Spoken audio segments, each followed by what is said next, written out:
আলবদর প্রধান নিজামীর ফাঁসি কার্যকরে যুক্তরাষ্ট্রের প্রবাসী বাংলাদেশিদের উচ্ছ্বাস, বাকি সব যুদ্ধ অপরাধীর বিচার সুনিশ্চিত করার আহ্বান। মার্কিন প্রেসিডেন্ট নির্বাচনের মনোনয়ন বাছাইয়ে ওয়েস্ট ভার্জিনিয়ায় স্যান্ডার্সের জয়, ট্রাম্পকে ইসলাম বিষয়ে নমনীয় হওয়ার আহ্বান লন্ডন মেয়রের। দক্ষিণ চীন সাগরে মার্কিন রণতরী মোতায়েনে চীনের ক্ষোভ, আলোচনার মাধ্যমে সংকট সমাধানের আশা ফিলিপিন্সের নবনির্বাচিত প্রেসিডেন্টের।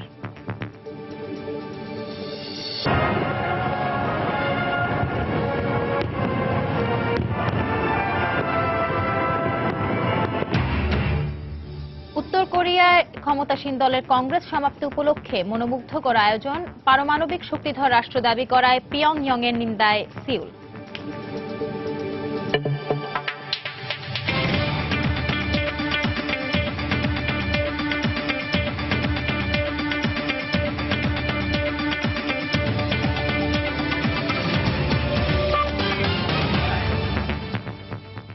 আন্তর্জাতিক সময়ের সঙ্গে আছি আমি সঞ্জানা চৌধুরী।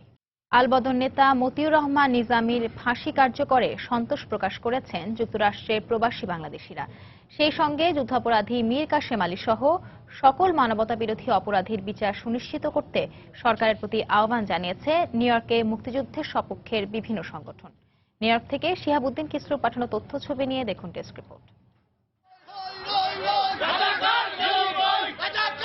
যুদ্ধাপরাধী নিজামীর ফাঁসির রায় কার্যকরের খবরে উল্লাস প্রকাশ করে মঙ্গলবার নিউ ইয়র্কের জ্যাকসন হাইটসের ডাইভার্সিটি প্লাজায় র্যালি করে মুক্তিযুদ্ধের সপক্ষের বিভিন্ন সংগঠন। ৭১-এর ঘাতক দালাল নির্মূল কমিটি, যুক্তরাষ্ট্র আওয়ামী লীগ, যুব ও ছাত্রলীগ এবং প্রবাসের মুক্তিযোদ্ধারা একযোগে আনন্দ র্যালিতে যোগ দেন। বাংলাদেশ সরকার একের পর এক যুদ্ধাপরাধীর ফাঁসি কার্যকর করায় স্বস্তি প্রকাশ করে বিচারের এই ধারা অব্যাহত রাখার দাবি জানানো হয় সমাবেশ থেকে। মুক্তিযুদ্ধকালীন আলবদর প্রধানের ফাঁসির মধ্য দিয়ে বিচারহীনতার সংস্কৃতি দূর হবে বলেও মন্তব্য করেন তারা। আগামীতে যে মীর কাসেম তাকে এবং পর্যায়ক্রমে যারা যুদ্ধ অপরাধী আছে তাদেরকে এই ফাঁসির আয়ত্তে আনে। এই ফাঁসির জন্য আমরা দীর্ঘদিন থেকে সংগ্রাম করে আসছি। বঙ্গবন্ধু যে কথা প্রমিস করেছিলেন তার সফল হয়েছে এবং প্রক্রিয়া অব্যাহত থাকবে। আজকে বিশ্বের প্রচন্ড চাপের মুখে দাঁড়িয়ে এই সিদ্ধান্ত নিতে পেরেছে, তাকে অভিনন্দন। আজকের দিনে সালার ইমামকে যিনি আবার নতুন করে মুক্তিযুদ্ধের চেতনাকে জাগিয়ে তুলতে পেরেছিলেন। বাংলাদেশে বর্তমান দৃঢ় নেতৃত্ব ছাড়া এই বিচার প্রক্রিয়া সম্পন্ন করা অসম্ভব ছিল উল্লেখ করে প্রধানমন্ত্রী শেখ হাসিনার প্রতি কৃতজ্ঞতা জানান প্রবাসী বাংলাদেশিরা। সময় সংবাদ, নিউ ইয়র্ক, যুক্তরাষ্ট্র। ৭১-এর যুদ্ধাপরাধী আলবদর নেতা মতিউর রহমান নিজামের মৃত্যুদণ্ড কার্যকরের খবর বিশ্বের বিভিন্ন গণমাধ্যম গুরুত্বের সঙ্গে প্রচার করেছে।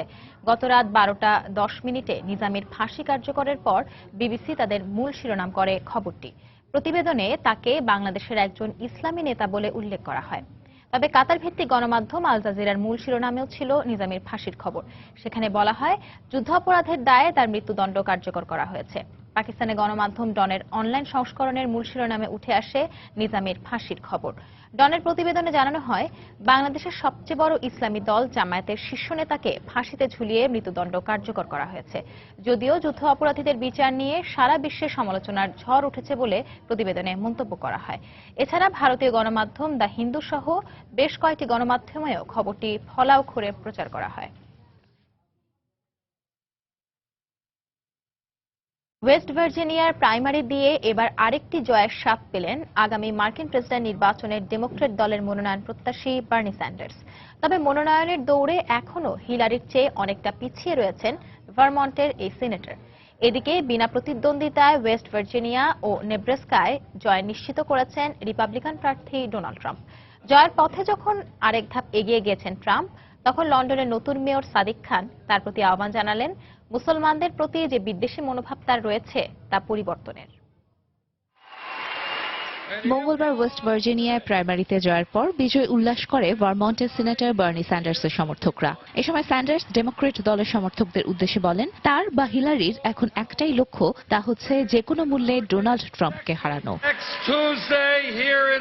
আমরা সামনের দিকে এগিয়ে যেতে চাই, আমেরিকানদের নতুন ভবিষ্যতের উদ্দেশ্যে, উন্নতির উদ্দেশ্যে। ওয়েস্ট ভার্জিনিয়া জয় পেলেও হিলারির তুলনায় অনেকটাই পিছিয়ে বার্নি স্যান্ডার্স। মনোনয়ন পাওয়ার জন্য যেখানে 2383 ডেলিগেট সমর্থন প্রয়োজন, সেখানে মাত্র 1483 ডেলিগেটের সমর্থন রয়েছে স্যান্ডার্সের পক্ষে। অন্যদিকে হিলারির পক্ষে রয়েছে 2228 জন ডেলিগেটের সমর্থন। এগিয়ে থাকলেও এই যাত্রায় স্যান্ডার্সের জয়ের কারণে মনোনয়ন পেতে এক ধাপ পিছিয়ে গিয়েছেন সাবেক এই পররাষ্ট্রমন্ত্রী।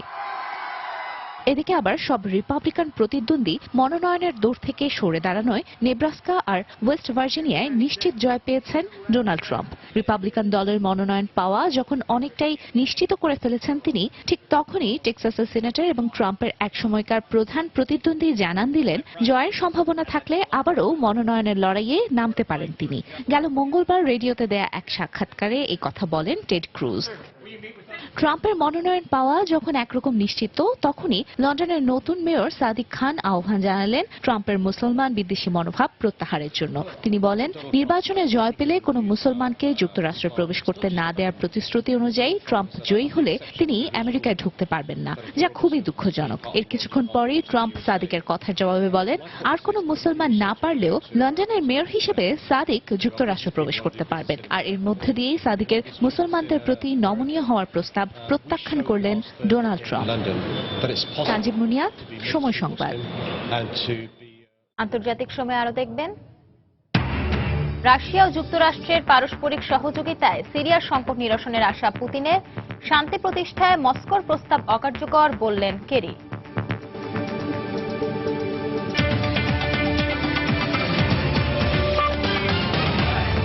তাই তো সবাই বলে শিলপাল্লার দিন শেষ, মেগা ডিজিটাল স্কেলে বাংলাদেশ। দক্ষিণ চীন সাগরের বিতর্কিত দ্বীপপুঞ্জের কাছে মার্কিন রণতরী মোতায়েন করায় ক্ষুব্ধ প্রতিক্রিয়া ব্যক্ত করেছে বেইজিং। যুক্তরাষ্ট্রের এমন উস্কানিকে চীনের জন্য হুমকি হিসেবে উল্লেখ করে দেশটির পররাষ্ট্র দপ্তর। এর মধ্যেই দক্ষিণ চীন সাগরের আকাশে একটি মার্কিন যুদ্ধবিমানের গতিপথ পরিবর্তন করে দেয় চীনা জঙ্গি বিমান। এদিকে আলোচনার মাধ্যমে দক্ষিণ চীন সাগরের বিতর্কিত অঞ্চলের মালিকানা নিয়ে চলমান সংকটের সমাধান না হলে সেখানে পতাকা উড়ানোর ঘোষণা দিয়েছেন ফিলিপিন্সের নবনির্বাচিত প্রেসিডেন্ট রদ্রিগো দুতের্তে। কোরীয় উপদ্বীপে মার্কিন থার্ড ক্ষেপণাস্ত্র মোতায়েনের পরিকল্পনা নিয়ে ওয়াশিংটন বেইজিং সম্পর্কে টানাপোড়েনের মধ্যেই দক্ষিণ চীন সাগরের বিতর্কিত অঞ্চল নিয়ে দুপক্ষের মধ্যে নতুন করে ছড়িয়ে পড়েছে উত্তেজনা। মঙ্গলবার ওই অঞ্চলে চীনের মালিকানা দাবি করা নানশা দ্বীপের কাছাকাছি এলাকায় একটি মার্কিন রণতরী নোঙর ফেলে বলে জানায় গণমাধ্যম। এর পরপরই বিতর্কিত ওই অঞ্চলের আকাশে টহলরত একটি মার্কিন যুদ্ধবিমানের খুব কাছ দিয়ে চীনা জঙ্গি বিমান উড়ে যায়। এ অবস্থায় যুক্তরাষ্ট্রের বিরুদ্ধে দক্ষিণ এশিয়ার স্থিতিশীলতা নষ্ট করার অভিযোগ তুলে দক্ষিণ চীন সাগরে মার্কিন রণতরী মোতায়েনকে অবৈধ বলে উল্লেখ করেছে বেইজিং। সাম্প্রতিক সময়ে বিভিন্ন কারণে যুক্তরাষ্ট্রের সঙ্গে আমাদের সম্পর্ক একটি মুখোমুখি অবস্থায় গিয়ে পৌঁছেছে। তাদের এমন কোনো কাজ করা উচিত হবে না যাতে চীনের সার্বভৌমত্ব হুমকির মুখে পড়ে। আর ফিলিপিন্সের উচিত দক্ষিণ চীন সাগরের বিতর্কিত অঞ্চল নিয়ে আলোচনায় বসা। আশা করি দেশটির নতুন সরকার এ বিষয়ে যথাযথ উদ্যোগ নেবে।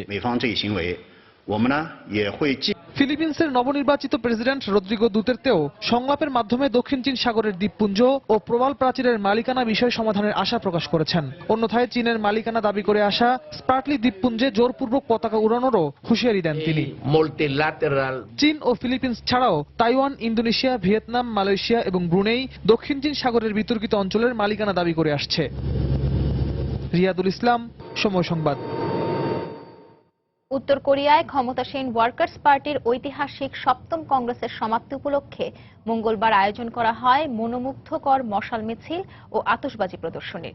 এতে দেশটিকে পারমাণবিক শক্তিধর রাষ্ট্র হিসেবে উল্লেখ করে বিভিন্ন নির্মাণশৈলী দেখানো হয়। পারমাণবিক শক্তিধর রাষ্ট্র দাবি করায় উত্তর কোরিয়ার প্রতি তীব্র নিন্দা জানিয়েছেন দক্ষিণ কোরীয় প্রেসিডেন্ট পার্ক গিউন হাই। পিয়ংইয়ং এর কিম ইল সাং স্কয়ারে দেখা গেল আঁধারে আলোর খেলা। উত্তর কোরিয়ার ঐতিহাসিক কংগ্রেস সমাপ্তির আনুষ্ঠানিকতার শেষ ভাগে তৈরি হয় এক অভূতপূর্ব পরিবেশ। 1 লাখেরও বেশি শিক্ষার্থীকে দেখা যায় মশাল মিছিলে অংশ নিতে। এ যেন অন্ধকারকে দূরে ঠেলে আলোর স্রোত বয়ে যাওয়ার দৃশ্য। আলো দিয়ে নির্মাণ করা হয় উত্তর কোরিয়া পারমাণবিক শক্তিধর রাষ্ট্র লেখাটি। এছাড়াও নানা রকমের নির্মাণ শৈলীও দেখায় অংশগ্রহণকারীরা। শুধু মশাল মিছিল নয়, আতশবাজি পোড়ানোর মাধ্যমে রাতের আকাশকে তোলা হয় বর্ণিল করে। নানা রঙের ছটা মুগ্ধ করে উপস্থিত দর্শকদের। আকাশে যখন আলোর নাচন, তখন ঐতিহ্যবাহী পোশাকে নেচে গেয়ে নিজেদের সংস্কৃতি তুলে ধরেন অংশগ্রহণকারীরা। তবে এই আয়োজনের সময় অনুপস্থিত ছিলেন দেশটির সর্বোচ্চ নেতা কিম জং উন। উত্তর কোরিয়ায় যখন নিজেদের পারমাণবিক শক্তিধর রাষ্ট্র হিসেবে দাবি করে কংগ্রেস সমাপ্তির উৎসব চলছে, তখন তাদের সাথে চিরবৈরী সম্পর্কের দেশ দক্ষিণ কোরিয়ার প্রেসিডেন্ট পার্ক গিউন হাই এর তীব্র নিন্দা জানান। 북한이 지난주에 제7차 당 대회를 উত্তর কোরিয়ার 7ম কংগ্রেসে আমাদের দেশের সঙ্গে সম্পর্ক উন্নয়নের কোনো পদক্ষেপের চিহ্নই দেখা যায়নি। বরং দেশটি আন্তর্জাতিক নিষেধাজ্ঞা উপেক্ষা করে পারমাণবিক অস্ত্র তৈরির ঘোষণা দিয়েছে। আমাদের প্রতিরক্ষা ব্যবস্থা আরো জোরদার করতে হবে, যাতে উত্তর কোরিয়া আমাদের কোনো ক্ষতি না করতে পারে। 위협을 지속하고 있습니다. 1980 সালের পর 36 বছরের ইতিহাসে উত্তর কোরিয়ার ক্ষমতাসীন ওয়ার্কার্স পার্টির কংগ্রেস অনুষ্ঠিত হয় এবার। বিদেশি সাংবাদিক ঢুকতে দেওয়া হয় না বলে দেশটির ভেতরে কি হচ্ছে তা সচরাচর জানা যায় না। তবে এবছরের শুরুতে সিএনএন-এ দেশটির সেনাপ্রধানের মৃত্যুদণ্ড কার্যকরের খবর আসে। কিন্তু এবারের কংগ্রেস কমিটির একটি পদে তার নাম ও ছবি দেওয়া হয়েছে বলে মঙ্গলবার খবর জানায় সিএনএন। ধারণা করা হচ্ছে তার মৃত্যুর খবরটি মিথ্যা ছিল। দেশদ্রোহিতার অভিযোগে কিম জং উন উত্তর কোরিয়ার উচ্চপদস্থ অনেক কর্মকর্তাকে হত্যা করেছেন। এদের মধ্যে তার নিকট আত্মীয় ছিল। হাফসাতুন্নেসা, সময় সংবাদ। দুরন্ত বাইসাইকেল, উড়ে চলো দুরন্ত গতিতে। রাশিয়া ও যুক্তরাষ্ট্রের মধ্যে পারস্পরিক সহযোগিতা সিরিয়ার চলমান সংকট নিরসনে সহায়তা করবে বলে আশাবাদ ব্যক্ত করেছেন রুশ প্রেসিডেন্ট ভ্লাদিমির পুতিন। অন্যদিকে সিরিয়ায় যুদ্ধবিরতি কার্যকরে রাশিয়ার গুরুত্বপূর্ণ ভূমিকার কথা স্বীকার করলেও দেশটিতে শান্তি প্রতিষ্ঠায় মস্কোর প্রস্তাবকে অকার্যকর বলে মন্তব্য করেছেন মার্কিন পররাষ্ট্রমন্ত্রী জন কেরি। এদিকে প্যারিসে আন্তর্জাতিক সিরীয় সহায়তা গ্রুপের প্রতিনিধিদের বৈঠকের পর নতুন করে শান্তি আলোচনা শুরুর বিষয়ে আশা প্রকাশ করেছে জাতিসংঘ। গত কয়েক সপ্তাহের সহিংসতার পর সোমবার সিরিয়ার উত্তরাঞ্চলীয় আলেপ্পো শহরে চলা যুদ্ধবিরতির সময়সীমা আরো 2 দিন বাড়িয়ে বুধবার মধ্যরাত পর্যন্ত নির্ধারণ করা হলেও থেমে নেই সংঘাত আর সহিংসতা। মঙ্গলবারও আলেপ্পো শহর ও এর আশপাশের এলাকায় আসাদ বাহিনী ও বিদ্রোহীদের মধ্যে থেমে থেমে সংঘর্ষ হয় বলে জানায় যুক্তরাজ্য ভিত্তিক বেসরকারি পর্যবেক্ষণ সংস্থা Syrian observatory for human rights. এছাড়াও এদিন ইদলিব প্রদেশের বিদনিস শহরে আসাদ বিরোধী বিদ্রোহীদের অবস্থান লক্ষ্য করে নতুন করে বিমান হামলা চালায় সরকারি বাহিনী। এতে নিহত হন শিশু ও নারী সহ অন্তত 14 জন। এছাড়াও হামলায় আরো বেশ কয়েকজন আহত হন বলে জানায় স্থানীয় পর্যবেক্ষণ সংস্থা। এই যখন অবস্থা, তখন সিরিয়ায় ভেঙে পড়া যুদ্ধবিরতি পুনরায় কার্যকরে জোর তৎপরতা চালিয়ে যাচ্ছে জাতিসংঘ সহ পশ্চিমা ও আরব জোটগুলো। সম্প্রতি প্যারিসে অনুষ্ঠিত আন্তর্জাতিক সিরিয়া সহায়তা গ্রুপের বৈঠকের পর সব পক্ষের অংশগ্রহণে পুনরায় সিরিয়া শান্তি আলোচনা শুরুর বিষয়ে আশা প্রকাশ করেছে জাতিসংঘ। মঙ্গলবার জেনেভায় এক সংবাদ সম্মেলনে এই আশাবাদ ব্যক্ত করেন জাতিসংঘের তথ্য সেবা বিষয়ক পরিচালক আহমেদ ফৌজি। সব পক্ষের অংশগ্রহণে একটি কার্যকর শান্তি আলোচনার বিষয়ে জাতিসংঘের বিশেষ দূত সবসময় আন্তরিক। সংকট নিরসনে আন্তর্জাতিক সিরিয়া সহায়ক গ্রুপের অব্যাহত প্রচেষ্টাকে আমরা সাধুবাদ জানাই। এ লক্ষ্যে যুক্তরাষ্ট্র ও রাশিয়াও এরই মধ্যে তাদের প্রতিশ্রুতি ব্যক্ত করেছে, যা সত্যি ইতিবাচক। এদিকে যুক্তরাষ্ট্রের সঙ্গে পারস্পরিক সহযোগিতা সিরিয়ার চলমান পরিস্থিতি উন্নয়নে সহায়ক ভূমিকা পালন করবে বলে আশাবাদ ব্যক্ত করেছেন রুশ প্রেসিডেন্ট ভ্লাদিমির পুতিন।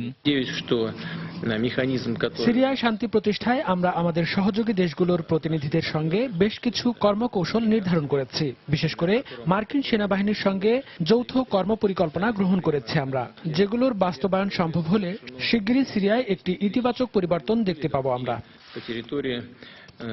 তবে সিরিয়ায় যুদ্ধবিরতিতে রাশিয়ার গুরুত্বপূর্ণ অবদানের কথা স্বীকার করে দেশটির সহায়তা ছাড়া যুক্তরাষ্ট্রের একার পক্ষে কোনোভাবেই যুদ্ধবিরতি কার্যকর সম্ভব নয় বলে জানিয়েছেন মার্কিন পররাষ্ট্রমন্ত্রী জন কেরি। যদিও সিরিয়ায় যুদ্ধ বন্ধে মস্কোর শান্তি প্রস্তাবকে অকার্যকর বলেও অভিহিত করেন তিনি। অন্য কর্মকার, সময় সংবাদ।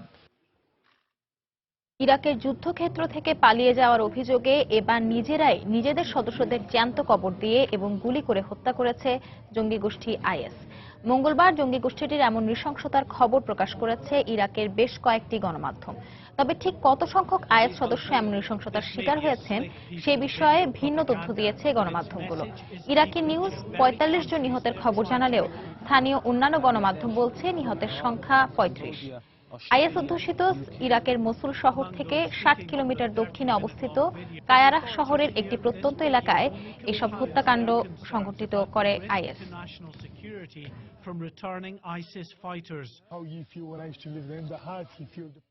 এদিকে ইরাকে সদর শহরের একটি বাজারে গাড়ি বোমা হামলায় অন্তত ৬৪ জন নিহত ও ৮০ জনেরও বেশি আহত হয়েছে বলে জানায় বিবিসি। এরই মধ্যে হামলা দায় স্বীকার করেছে জঙ্গি গোষ্ঠী আইএস। সিরিয়ার আইএস অধ্যুষিত এলাকায় একের পর এক বোমা হামলা এখন তুরস্কের কিলিস শহরের জন্য আতঙ্কের কারণ হয়ে দাঁড়িয়েছে। তুরস্কের দক্ষিণাঞ্চলীয় এই শহরটির অবস্থান সিরিয়ার আইএস নিয়ন্ত্রিত অঞ্চলের সীমান্ত ঘেঁষা হওয়ায় জঙ্গিদের ছোড়া রকেট বিধ্বস্ত করে দিচ্ছে বিস্তীর্ণ এলাকা। স্থানীয় গণমাধ্যমের জরিপ অনুযায়ী চলতি বছর এই শহরে অন্তত ৭০টি রকেট হামলায় ২১ জনের প্রাণহানি হয়েছে। সিরিয়া সীমান্তবর্তী তুরস্কের কিলিস শহরের মানুষকে গত ১ মাস ধরে প্রতিনিয়ত বোমা হামলার আতঙ্ক নিয়ে দিন কাটাতে হচ্ছে। শহরটির অবস্থান সিরিয়া সীমান্ত থেকে কয়েক কিলোমিটার দূরে হওয়ায় আইএস নিয়ন্ত্রিত এলাকা থেকে জঙ্গিদের বিমান থেকে ছোড়া রকেট প্রায়শই আছড়ে পড়ছে সীমান্তের এ প্রান্তে। এতে মুহূর্তেই ধ্বংসস্তূপে পরিণত হচ্ছে বিস্তীর্ণ এলাকা। একের পর এক হামলার ঘটনায় মানসিকভাবে বিপর্যস্ত হয়ে পড়েছে সেখানকার মানুষ। এ অবস্থায় আন্তর্জাতিক গোষ্ঠীর সুদৃষ্টি কামনা করেন তারা। তবে সবচেয়ে করুণ অবস্থা শিশুদের। রকেট হামলা যেন তাদের প্রাত্যহিক জীবনের অংশ হয়ে দাঁড়িয়েছে। সিরিয়াতে একইভাবে বোমা হামলা হতো, আমার ভীষণ ভয় হয়। স্থানীয় গণমাধ্যমের জরিপ অনুযায়ী চলতি বছরের জানুয়ারি থেকে এ পর্যন্ত কিলিস শহরে ৭০ বারেরও বেশি রকেট হামলা হয়েছে। এতে হতাহত হয়েছে অনেকে। শহর ছেড়েছেন হাজারো গৃহহারা মানুষ। হামলার হার প্রতিনিয়ত বাড়তে থাকায় উদ্বেগের মধ্যে আছেন স্থানীয় ব্যবসায়ীরা।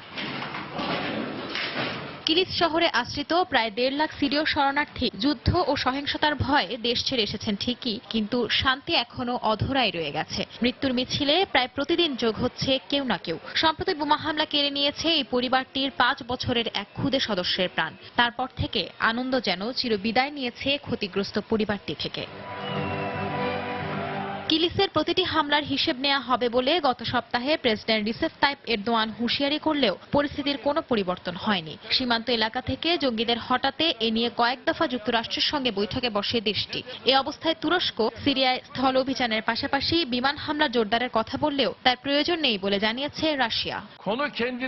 সঞ্জনা চৌধুরী, সময় সংবাদ। আইএসে যোগ দিতে ইন্দোনেশিয়া যাওয়ার পথে ৫ অস্ট্রেলীয় নাগরিককে আটক করেছে সে দেশের পুলিশ।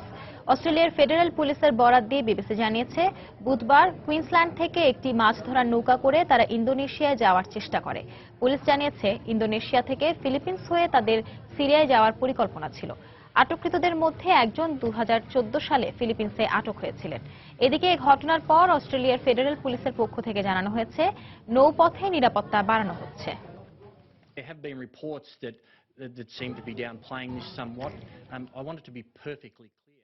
তুরস্কের দক্ষিণ পূর্বাঞ্চলীয় দিয়ারবাকির প্রদেশে গাড়ি বোমা হামলায় অন্তত ৩ জন নিহত ও ৪৫ জন আহত হয়েছে।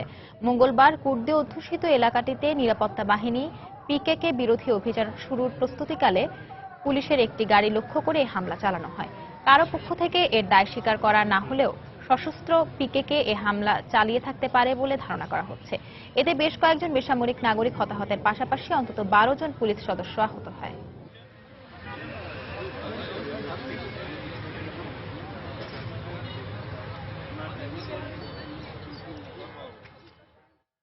ইউরোপকে বিভিন্ন জঙ্গি গোষ্ঠীর রাজনৈতিক শাখার নিরাপদ স্বর্গ বলে উল্লেখ করেছেন তুর্কি প্রেসিডেন্ট রিসেপ তাইপ এরদোয়ান। ইউরোপীয় ইউনিয়নের মানদণ্ড অনুসারে তুরস্কের সন্ত্রাস বিরোধী আইন প্রণয়নে জোটের আহ্বানও প্রত্যাখ্যান করেন তিনি। মঙ্গলবার ক্ষমতাসীন একে পার্টির এক অনুষ্ঠানে বক্তৃতায় এরদোয়ান ইইউর সন্ত্রাস বিরোধী আইন সংস্কারের পরামর্শ দেন। সেই সঙ্গে ইইউর মানদণ্ড অনুসারে আঙ্কারার সন্ত্রাস বিরোধী আইন প্রণয়নের আহ্বানকে হাস্যকর বলে মন্তব্য করেন তিনি। শরণার্থীদের তুরস্ক হয়ে ইউরোপ আসা বন্ধের বিনিময়ে গত সপ্তাহে ইউভুক্ত দেশগুলোতে তুর্কি নাগরিকদের ভিসামুক্ত চলাচলের সুবিধা দেওয়ার ঘোষণা দেওয়া হয়। পাশাপাশি তুরস্কের সন্ত্রাস বিরোধী আইন সংস্কারেও পরামর্শ দেয় EU. Sayın Muzaffer Gezgin, Sivas Ticaret ve Sanayi Odası 10 yıllık আফগানিস্তানের নানগরহার প্রদেশে গাড়ি বোমা হামলায় নিহত হয়েছে অন্তত 10 জন। এ ঘটনায় কমপক্ষে 23 জন আহত হয়েছেন বলে জানায় সেখানকার স্থানীয় গণমাধ্যম। তালেবান বিরোধী এক নেতার বাড়ির পাশে এই বোমা বিস্ফোরণের ঘটনা ঘটেছে বলে জানায় তারা। এদিকে বিস্ফোরণে ওই নেতা আহত হয়েছেন বলে জানিয়েছে নানগরহার প্রদেশের গভর্নর। মালেক দেহকান নামে পরিচিত এই নেতা তালেবানদের বিরুদ্ধে নানগরহারের লোকজনকে সংগঠিত করেন।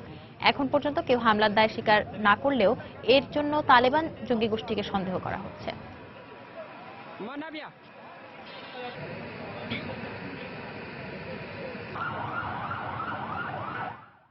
2015 সালে বিশ্বজুড়ে সংগঠিত যুদ্ধ ও সংঘাত সংঘর্ষের ঘটনায় অভ্যন্তরীণভাবেই বাস্তুচ্যুত ওই এলাকা ত্যাগ করতে বাধ্য হয়েছেন 4,80,00,000 মানুষ।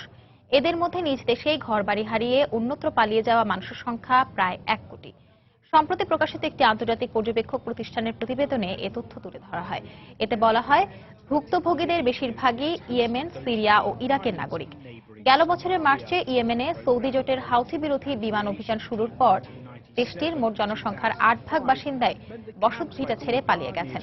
মধ্যপ্রাচ্য ছাড়াও অভ্যন্তরীণ বাস্তুচ্যুতির এই তালিকায় রয়েছে Afghanistan, central African republic, Colombia, Congo, Nigeria, দক্ষিণ সুদান ও ইউক্রেনের নাম। আন্তর্জাতিক সময় আরো যা দেখবেন, প্রথম মার্কিন প্রেসিডেন্ট হিসেবে হিরোশিমা সফরে যাচ্ছেন ওবামা। দ্বিতীয় বিশ্বযুদ্ধের সময় বোমা ফেলার জন্য ক্ষমা চাওয়ার বিষয়টি নাকচ হোয়াইট হাউসের। চলতি বছর জ্বালানি তেলের উত্তোলন আরও বাড়াবে সৌদি আরব। সম্প্রতি এ তথ্য জানিয়েছে দেশটির রাষ্ট্রীয় তেল কোম্পানি সৌদি আরামকো। সৌদি আরামকোর প্রধান নির্বাহী গণমাধ্যমকে জানিয়েছেন, বিভিন্ন জ্বালানি কোম্পানির শেয়ারের বিক্রি বাড়ায় জ্বালানির উত্তোলন $2 ট্রিলিয়ন সমমান পর্যন্ত বাড়াবে দেশটি। অর্থনীতি যে গতিতে এগোচ্ছে, এ ধারা বজায় থাকলে 2030 সাল নাগাদ মধ্যপ্রাচ্যের দেশটির অর্থনীতির আকার প্রায় দ্বিগুণ বেড়ে যাবে। পাশাপাশি তেল এবং গ্যাস রপ্তানির ওপর নির্ভরতা কমবে দেশটির। আগামী 14 বছর অবকাঠামো, পর্যটন, পেট্রোকেমিক্যাল এবং খনিজ খাতের উন্নয়নে অর্থ ব্যয় করবে সৌদি আরব। গেল সপ্তাহে টানা 20 বছর ক্ষমতায় থাকা তেলমন্ত্রীকে পদ থেকে সরিয়ে দেন সৌদি বাদশাহ সালমান।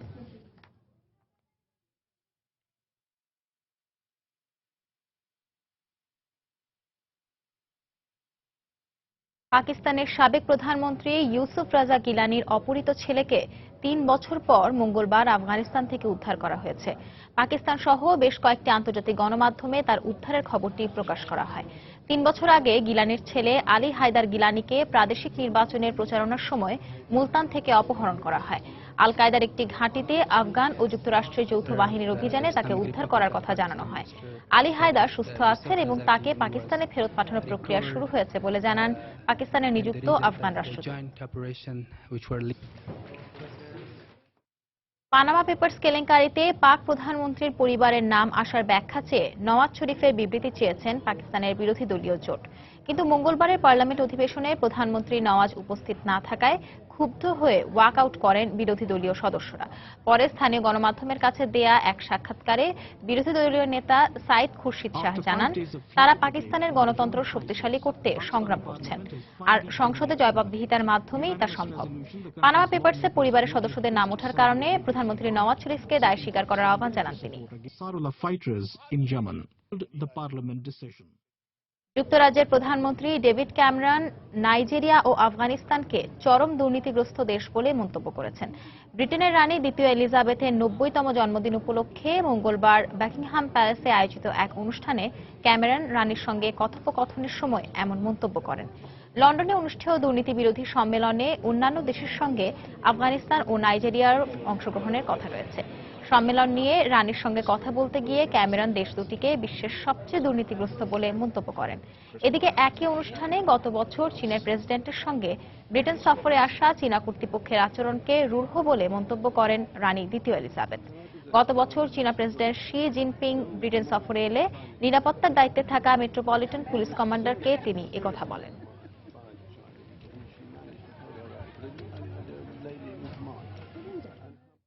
অভিশংসন প্রক্রিয়া বন্ধ করার শেষ সুযোগ হিসেবে ব্রাজিলের সর্বোচ্চ আদালতে আবেদন করেছেন দেশটির প্রেসিডেন্ট দিলমা রৌসেফ। এদিকে সুপ্রিম কোর্টে অভিশংসন প্রক্রিয়া বাতিলের অনুরোধ জানিয়েছেন অ্যাটর্নি জেনারেল। তবে রৌসেফের অভিশংসন প্রক্রিয়াকে ষড়যন্ত্র উল্লেখ করে বর্তমান প্রেসিডেন্টের সমর্থনে বিক্ষোভ করেছে ওয়ার্কার্স পার্টির হাজার হাজার সমর্থক। একের পর এক নাটকীয়তা চলছে প্রেসিডেন্ট দিলমা রৌসেফের অভিশংসন প্রক্রিয়া নিয়ে। সোমবার পার্লামেন্টের নিম্নকক্ষে অভিশংসন প্রস্তাবের ওপর ভোটাভুটি বাতিল করার একদিনের মাথায় নতুন করে ভোট হওয়ার কথা জানান স্পিকার ওয়ালদির মারানহো। এদিকে বুধবার সিনেটে এ বিষয়ে যখন চূড়ান্ত ভোট হওয়ার কথা, ঠিক তার আগ মুহূর্তে অভিশংসন প্রক্রিয়া রুখে দিতে আবারও সুপ্রিম কোর্টের দ্বারস্থ হলেন প্রেসিডেন্ট রৌসেফ। এই সময়টি চরম গুরুত্বপূর্ণ। ব্রাজিলের গণতন্ত্র এখন চূড়ান্ত নিষ্পত্তির দিকে যাচ্ছে। আমাদের বিচার বিভাগ অবশ্য কোনো ধরনের ক্ষতির দিকে দেশকে নিয়ে যেতে দেবে না। এদিকে নিম্নকক্ষে প্রেসিডেন্ট দিলমার অভিশংসন প্রক্রিয়া আইন মেনে হয়নি বলে জানিয়েছেন ব্রাজিলের সরকারি আইনজীবী এদুয়ার্দো কারাজ্জো। এক্ষেত্রে তিনি অভিযোগের আঙুল তোলেন নিম্নকক্ষের সাবেক স্পিকার এদুয়ার্দো চুনহার দিকে। কারাজ্জো অভিযোগ করেন শুধুমাত্র দিলমা রৌসেফের বিরুদ্ধে বিদেশমূলক মনোভাব থেকেই চুনহা এমন কাজ করেছেন। অন্যদিকে প্রেসিডেন্ট দিলমা রৌসেফের অভিশংসন ব্যবস্থা পুরোটাই ষড়যন্ত্রমূলক বলে দাবি করেছেন তার দল ওয়ার্কার্স পার্টির সমর্থকরা। ব্রাজিলের বেশ কয়েকটি বড় শহরে বিক্ষোভ প্রদর্শন করেছেন তারা। বিক্ষোভ চলার সময় রাস্তা বন্ধ করে আগুন ধরিয়ে দেয় বিক্ষোভকারীরা। ব্রাজিলের সুপ্রিম কোর্টে দিলমা রৌসেফের আবেদন প্রত্যাখ্যান হলে সিনেটের অভিশংসন প্রক্রিয়া বাস্তবায়নে আর কোনো বাধা থাকবে না বলে জানিয়েছে সেখানকার গণমাধ্যম। শাশ্বত সত্য, সময় সংবাদ। শ্রমিক সুরক্ষার বিষয়টি শিথিল করে ফরাসি মন্ত্রিসভায় বিতর্কিত শ্রম আইন সংস্কার প্রস্তাব অনুমোদনের প্রতিবাদে ফ্রান্স জুড়ে সহিংস বিক্ষোভ ছড়িয়ে পড়েছে। মঙ্গলবার দেশটির সংবিধানের বিশেষ ধারায় সংসদকে পাশ কাটিয়ে এই সংস্কার প্রস্তাবের অনুমোদন দেয়া হলে রাতভর বিক্ষোভ অব্যাহত রাখার ঘোষণা দেয় সংস্কার বিরোধীরা। ক্ষমতাসীন সোশ্যালিস্ট পার্টির বিদ্রোহী এমপিরা এই সংস্কার বাতিলে পার্লামেন্টে ভোট দেওয়ার ঘোষণা দিয়েছিলেন। সংস্কার প্রস্তাবে শ্রমিক নিয়োগ ও ছাঁটাইয়ের ক্ষেত্রে মালিকদের ব্যাপক ক্ষমতা দেওয়া হয়েছে। এর সুযোগে মজুরি বিরতি এবং ওভারটাইমের অধিকার লঙ্ঘনের আশঙ্কা প্রকাশ করেছে বিক্ষোভকারীরা। বিপরীতে সরকারের দাবি, এই সংস্কারের ফলে মালিকরা ব্যবসায় আরও উৎসাহী হবেন ও নতুন লোকবল নিয়োগ দেবেন। এতে করে দেশের বেকারত্ব কমবে। কলকাতা থেকে ঢাকাগামী শ্যামলী পরিবহন বাসের চাপায় এক মোটরসাইকেল আরোহী নিহত হয়েছেন। আহত হয়েছেন দুজন। বুধবার সকালে পশ্চিমবঙ্গের উত্তর 24 পরগনা জেলার গাইঘাটা থানার ধরমপুর এলাকায় যশোর রোড ধরে বাসটি পেট্রোপোল সীমান্তের দিকে যাচ্ছিল। পাশের গলি থেকে যশোর রোডে উঠতে গিয়ে বাসের নিচে চলে যায় একটি মোটরসাইকেল। এ সময় মোটরসাইকেল চালকের স্ত্রী চাকায় পিষ্ট হয়ে ঘটনাস্থলেই মারা যান। আহত হন চালক ও তার 8 বছরের ছেলে। এর পরপরই উত্তেজিত জনতা বাসে ভাঙচুর চালায়। এ সময় বাসের কয়েকজন যাত্রী আহত হন। বাসের আরোহীরা অন্য আরেকটি বাস ধরে পেট্রোপোলের দিকে রওনা দেয়। এই ঘটনায় পুলিশ বাসটিকে আটক করলেও চালক ও সহযোগী পালিয়ে যায়। অবশেষে পুলিশের সহযোগিতায় যুক্তরাষ্ট্রের প্রবাসী বাংলাদেশি হকাররা তাদের অধিকার ফিরে পেয়েছেন। জীবিকার অবলম্বন নিজেদের হকার ব্যবসায় ফিরেছেন দরিদ্র প্রবাসীরা। মঙ্গলবার নিউ ইয়র্কের জ্যাকসন হাইটসে ব্যবসায়ী সমিতির সদস্যদের বাধার মুখে পড়ে বাঙালি হকাররা। এ সময় বিভিন্ন মানবাধিকার সংগঠনের সদস্যদের আহ্বানে স্থানীয় পুলিশের হস্তক্ষেপে পরিস্থিতি নিয়ন্ত্রণে আসে। তারা হকারদের পণ্যের পসরা সাজিয়ে ব্যবসার অনুমতি দেয়। বই, শীতের টুপি, মাফলার সহ নিত্য প্রয়োজনীয় জিনিসপত্র বিক্রি করে সংসারের খরচ চালান অনেক প্রবাসী।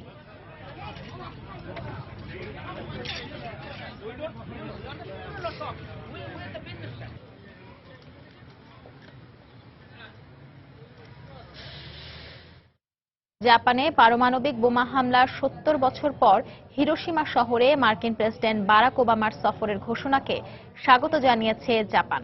হিরোশিমায় প্রথম কোন মার্কিন প্রেসিডেন্টের এই সফরের মধ্য দিয়ে পরমাণু নিরস্ত্রীকরণের লক্ষ্য পূরণে গুরুত্বপূর্ণ ভূমিকা রাখবে বলে আশা তাদের। তবে সেখানে বোমা ফেলার জন্য যুক্তরাষ্ট্রের ক্ষমা চাওয়ার বিষয়টি নাকচ করেছে হোয়াইট হাউস। 2045 সালের 6 আগস্ট দ্বিতীয় বিশ্বযুদ্ধের সময় জাপানের হিরোশিমায় যুক্তরাষ্ট্রের ফেলা পারমাণবিক বোমার আঘাতে তছনছ হয়ে যায় গোটা এলাকা। নিহত হন 1,40,000 মানুষ। ওই বোমার বিষাক্ত তেজস্ক্রিয়ার প্রভাব এখনো বয়ে বেড়াচ্ছেন সেখানকার বাসিন্দারা। হিরোশিমায় পৃথিবীর ইতিহাসে প্রথমবারের মতো পরমাণু বোমা হামলার 7 দশক পর ভয়াবহ এই হত্যাযজ্ঞের স্থানটি পরিদর্শনে যাচ্ছেন এ বোমার একমাত্র ব্যবহারকারী দেশ যুক্তরাষ্ট্রের কোন প্রেসিডেন্ট। তবে বারাক ওবামার এই সফরে পরমাণু বোমা হামলার ঘটনায় ক্ষমা চাওয়ার বিষয়টি নাকচ করেছে যুক্তরাষ্ট্র। পারমাণবিক অস্ত্রমুক্ত একটি শান্তিপূর্ণ নিরাপদ পৃথিবী গড়ার লক্ষ্যে ওবামা হিরোশিমা সফর করবেন। আশা করছি এ সফরের মধ্য দিয়ে জাপান ও যুক্তরাষ্ট্রের দ্বিপক্ষীয় সম্পর্ক আরো দৃঢ় হবে। ওবামার হিরোশিমা সফরে মার্কিন মুলুক পারমাণবিক বোমা হামলার ভয়াবহতা ও ক্ষয়ক্ষতির বাস্তবতা নতুন করে উপলব্ধি করতে পারবে বলে মন্তব্য হিরোশিমার বাসিন্দাদের। পরমাণু হামলার স্মৃতি বিজড়িত জাদুঘর পরিদর্শন ও নিহতদের প্রতি শ্রদ্ধা জানানো যুক্তরাষ্ট্রের জন্য প্রথমবারের মতো একটি মহৎ পদক্ষেপ হবে। ওবামার সফরের খবর শুনতে ভালোই লাগছে। এতে মার্কিনীদের দীর্ঘদিনের বকেয়ার একটা ছোট্ট পরিশোধ হবে। বারাক ওবামার এ সফরকে স্বাগত জানিয়ে জাপানের প্রধানমন্ত্রী শিনজো আবে বলেছেন, এর মধ্য দিয়ে পরমাণু নিরস্ত্রীকরণ ও এ বোমা ব্যবহার বন্ধের দাবি আরো সুসংহত হবে। মার্কিন প্রেসিডেন্ট বারাক ওবামা প্রায় বলে থাকেন, যুক্তরাষ্ট্র পারমাণবিক বোমা হামলাকারী একক দেশ হিসেবে এই অস্ত্রের প্রয়োগ বন্ধে প্রধান ভূমিকা রাখার দায়িত্ব তাদেরই। হিরোশিমা পরিদর্শনে এসে তিনি এই মতামতকে আরো বলিষ্ঠভাবে উচ্চারণ করবেন বলে আশা করছি। আগামী 21 থেকে 28 মে পূর্ব নির্ধারিত এশিয়া সফরের অংশ হিসেবে ওবামার এই জাপান সফর। হিরোশিমা পরিদর্শনের আগে বিশ্বের শীর্ষ শক্তিশালী দেশগুলোর অর্থনৈতিক জোট G7 এর সম্মেলনেও যোগ দেবেন তিনি। জাহিদুর রহমান, সময় সংবাদ।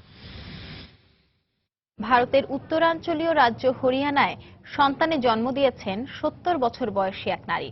দালজিন্দার কাউন নামের ওই নারী একটি ছেলে সন্তানে জন্ম দিয়েছেন বলে জানায় সেখানকার গণমাধ্যম। তারা আরো জানায়, স্থানীয় হাসপাতালের সহযোগিতায় আইভিপি চিকিৎসার মাধ্যমে এটি সম্ভব হয়েছে। এদিকে শিশু এবং তার মা দুজনেই সুস্থ আছেন বলে জানিয়েছেন হাসপাতাল কর্তৃপক্ষ। এতদিন পর সন্তানের জন্ম হওয়ায় খুব খুশি এই বৃদ্ধ দম্পতি।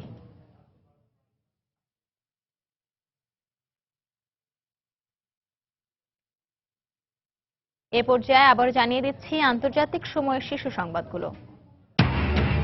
আলবদর প্রধান নিজামীর ফাঁসি কার্যকরে যুক্তরাষ্ট্রের প্রবাসী বাংলাদেশিদের উচ্ছ্বাস, বাকি সব যুদ্ধাপরাধীর বিচার সুনিশ্চিত করার আহ্বান। মার্কিন প্রেসিডেন্ট নির্বাচনের মনোনয়ন বাছাইয়ে ওয়েস্ট ভার্জিনিয়ায় স্যান্ডার্সের জয়, ট্রাম্পকে ইসলাম বিষয়ে নমনীয় হওয়ার আহ্বান লন্ডন মেয়রের। দক্ষিণ চীন সাগরে মার্কিন রণতরী মোতায়েনে চীনের ক্ষোভ, আলোচনার মাধ্যমে সংকট সমাধানের আশা ফিলিপিন্সের নবনির্বাচিত প্রেসিডেন্টের।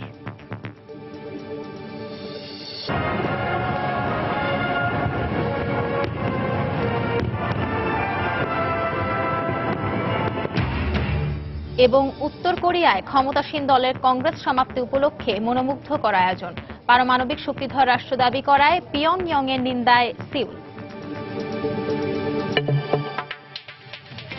এই ছিল আন্তর্জাতিক সময়ে। যে কোনো খবর পেতে ভিজিট করুন সময় নিউজ.tv আর সঙ্গেই থাকুন সময়।